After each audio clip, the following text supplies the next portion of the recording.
Assalamualaikum warahmatullahi wabarakatuh. Halo teman-teman, kembali lagi di channel aku, Neng Santi. Nah, sekarang aku bersama salah satu pasien, yaitu pasien anak yang namanya siapa? Muhammad Rizky Fadila. Muhammad Rizky Fadila, asal dari Cikampek. Nah, Dede Rizky ini umurnya baru 9 tahun. Jadi kita akan ngobrol-ngobrol. Nah, untuk ikutin terus obrolan kita, jangan lupa subscribe, like, dan follow akun aku ya.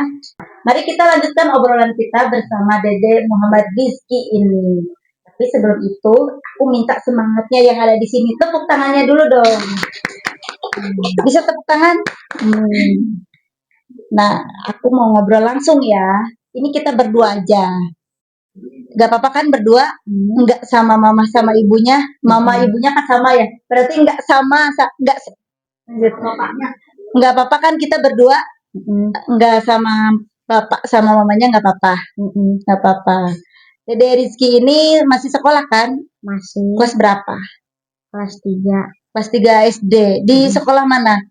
SDN Cikampek Timur 1. SDN Cikampek Timur 1. Banyak temennya ya pastinya. Hobinya apa, Dek? Hobinya? Ya, belajar. Oh, hobinya belajar. Suka komik? Kalau baca-baca komik suka enggak? Enggak ya. Terus selain belajar, hobinya apa? Selain belajar, hobinya apa? Ya, diam di rumah. Diam di rumah. Jadi pendiam juga. Nih, Teteh mau nanya nih. Teteh mau nanya. Dede itu dari Cikampek ke sini dengan kondisi memang tidak bisa berjalan atau berjalan juga tertatih, terus duduk juga sakit juga ya, duduk juga sakit, apalagi kalau memang nyandar duduk sambil bersandar itu terlalu lama sampai jerit ya teman-teman nih. Sebelum Dede nggak bisa jalan kayak gini, itu awal mulanya kenapa? Jatuh tapi nggak ketahuan. Jatuh, tapi nggak ketahuan. Nggak ketahuan sama mama, sama bapak, atau nggak ketahuan sendiri? Nggak ketahuan sama mama sama papa. Oh, jadi jatuh nggak bilang sama mama sama bapaknya? Bilang sakit mulu, tapi dikiranya itu udah kan main HP mulu. Oh, jadi udah bilang.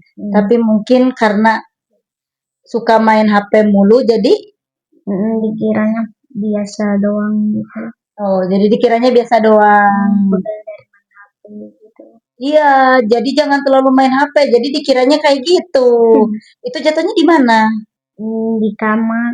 Di kamar. Bangun tidur atau apa? Kok bisa jatuh gitu? Lagi main-main di kamar. Itu apa, lari-lari? Apa bangun tidur? Lari-lari sih. Oh, jadi lagi aktif ya, lagi lari-lari. Terpleset mungkin ya. Terpleset. Jadi terpleset teman-teman. Nah, terus apa yang pertama kali kenanya? Tangannya gini. Kena siku. Oh, jadi yang jatuhnya pertama ini sampai infeksi kayak gini karena emang ini yang awalnya jatuh gitu. Oh, terus dibawa kemana sama mama sama bapak? Tukang urut sih tadinya mah, terus habis dari tukang urut yang kedua itu ke rumah sakit tuh. Itu habis dari RSUD Karawang itu diurut di Karawang. Oh, jadi tukang urut lagi. Oh, jadi awalnya mamanya malah dibawa ke tukang urut gitu. Sama ayah. Sama ayah. Itu diurutnya berapa kali? Yang pertama sama kedua sih 1 kali. Nah, yang ketiga itu yang di Karawang 7 kali kan. Wow. Jadi teman-teman ya, Dede Rizky ini memang jatuh ketika lagi main-main di kamar. Karena mungkin sering pegang HP atau main HP ya, dikiranya mungkin cuman bercanda ya gitu. Tapi dengan kesakitan terus-menerus, jadi orang tuanya bawa langsung ke tukang urut, bukan ke rumah sakit. Menurut Dede sendiri nih, apakah Yang paling tepat itu ke tukang urut atau ke rumah sakit? Ya, ke rumah sakit sih. Iya, anak pintar. Di sekolah juara berapa? Ranking Ranking berapa? 3. Ranking 3. Ayo, tepuk tangan dulu. Ranking 3. Di sekolah DTA rankingnya ranking 4. Wah, keren ya, keren-keren. Berarti si Dede ini memang pintar dan cerdas gitu. Tapi yang nggak cerdas siapa? Jadi gini ya, menurut aku sendiri, apakah boleh ke tukang urut atau tidak? Sebenarnya itu lebih ke bagaimana cara kita menanggapinya gitu ya. Terkadang di tukang urut juga orang yang jatuh satu kali ketika diurut itu udah sembuh. Tapi terkadang juga ada yang seperti ini, malah timbulnya infeksi. Infeksi. Ini benjolannya udah lama juga. 1 bulan kayaknya mah. Oh, ini udah 1 bulan. Sakit nggak ini benjolan ini? Kalau kalau teteh pegang sakit nggak? Ya, dikit. Oh, jadi ini sakit, memang sakit. Memang sakit ya karena mungkin ini infeksi ya, infeksi. Terus dari diurut itu kesakitan juga waktu dipijit sama tukang urutnya itu. Dipijit sama tukang urutnya sakit juga. Ya kalau dipijit tangan ini sih sakit.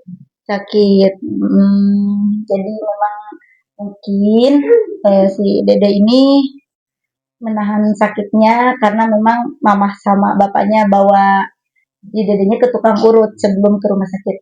Ah, aku mau panggil nih ibunya. Ya, ibunya, mamanya namanya siapa? Ingat nggak? Tahu nggak? Dida. Mama Dida. Ayo Mama Dida. Di sini Mama Dida.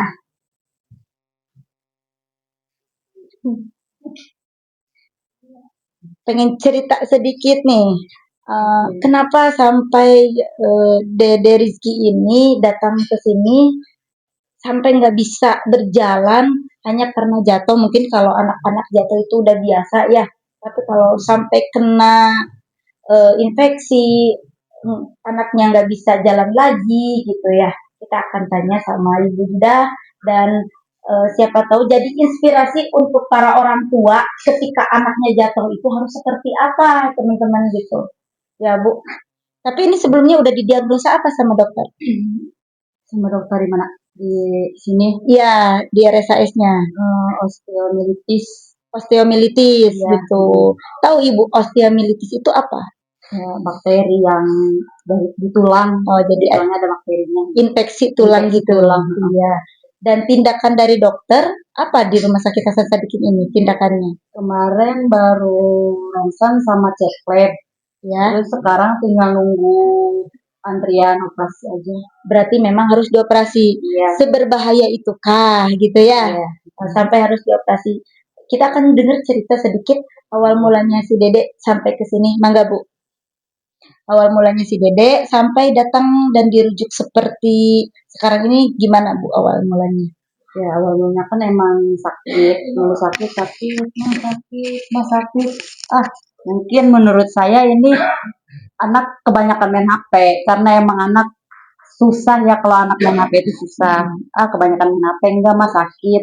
Tapi kok lama-lama si tangannya tuh jadi bengkak. Nah jadi bengkak itu langsunglah bilang sama ayahnya kita urut aja. Pas diurut pertama belum juga sembuh, udah jatuh lagi sama temennya.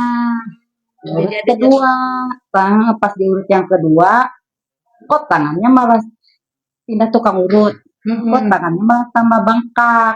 Akhirnya mutusin buat ke puskesmas. Tadinya pengen ya cuman ngeredain nyeri doang, kasih obat nyeri apa gimana. Ternyata dari puskesmas itu nggak sanggup, pindah ke puskes kedua. Puskes kedua nggak sanggup, pindah ke RSUD.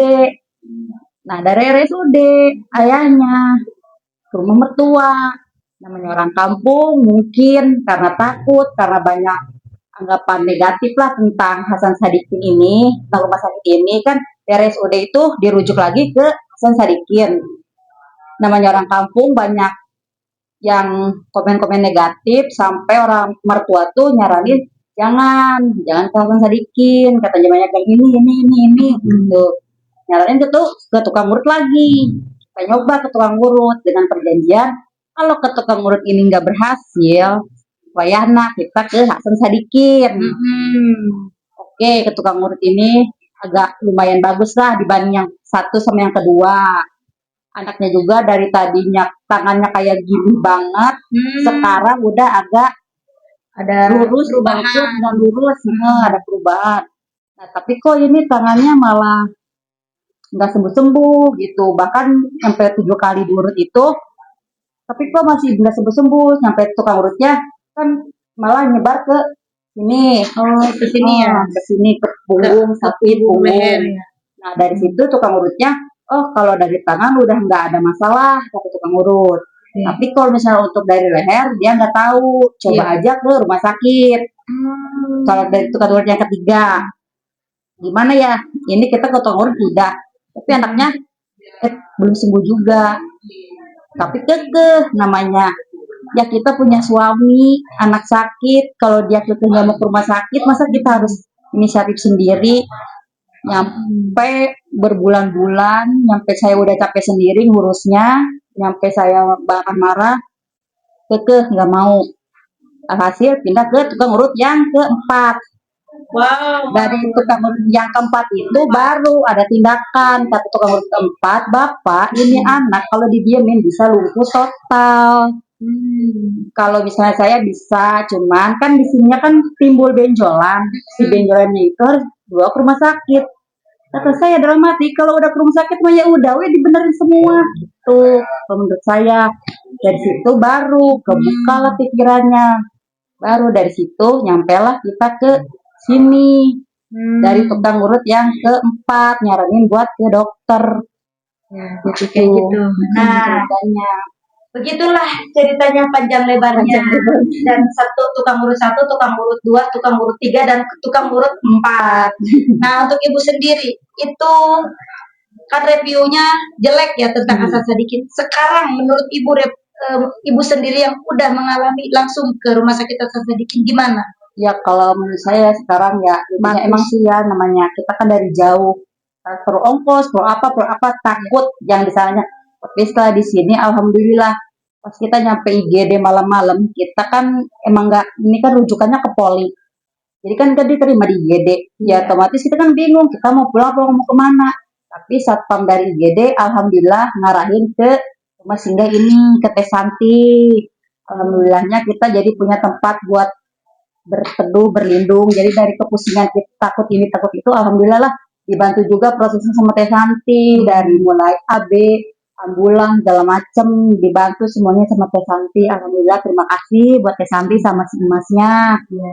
Berarti untuk di Hasan Sadikin juga itu kalau ngasih bintang udah jadi bintang 5 ya? Iya. Karena prosesnya juga nggak lama ya. Sekarang tinggal nunggu tindakan operasi ya.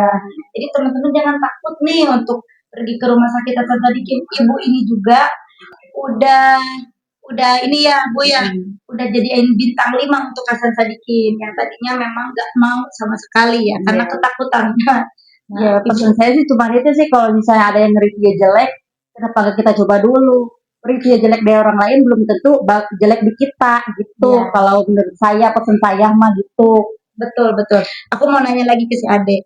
Ade, harapan Ade sekarang apa nih harapannya? Ya pengen cepet sembuh, pengen sekolah lagi. Ya katanya bagus. Sedih nggak sih? Ibu sebagai orang tua sedih nggak dengar anaknya kayak gini? Sedih, saya sedih ngeliat anaknya nangis pengen sekolah. Dia kalau sekolah semangat banget. Semangat ya karena juara 3 ya. Bagus ya. Jadi harapannya itu ya. Pengen ketemu teman-teman lagi ya. Tapi tetap semangat ya. Nah, Ibu aku pengen tahu nih ketika saran untuk para ibu-ibu atau orang tua di rumah ketika anaknya jatuh, bagusnya kayak gimana nih? Kalau menurut saya, kalau misalnya emang jatuhnya nggak parah-parah banget, oke, sekali ke tukang urut. Kalau misalnya dari tukang urut sekali tunggu nggak ada hasil, ya mending langsung dibawa ke paskes lah, ke rumah sakit atau ke puskesmas atau kemana. Iya. gitu kalau menurut saya. Itu lebih aman ya. Lebih aman pesan dari saya. Jangan sampai kayak anak saya sampai berlarut-larut gitu. Berlarut-larut sampai nggak bisa, sampai sekarang pun nggak bisa jalan seperti biasanya. Nggak normal. Alhamdulillah sudah di penghujung juga ya teman-teman. Paling itu saja ya. Aku ngobrol-ngobrolnya, bincang-bincang sama Ade, sama mamanya juga ya. Nah, mungkin bisa kita petik hikmah dari semuanya ini ya gitu. Nah, untuk teman-teman semua jangan lupa follow akun aku ya untuk selalu mendampingi para pasien pejuang kesembuhan ya Dek ya. Termasuk Dede Muhammad Rizky ini yang asalnya dari Cikampek, dan untuk teman-temannya boleh datang untuk berkunjung ya, boleh ya, karena hari ini mau pulang ya, hari ini mau pulang ya gitu. Dan mungkin sekian dulu bincang-bincang kita. Terima kasih. Assalamualaikum warahmatullahi wabarakatuh. Waalaikumsalam.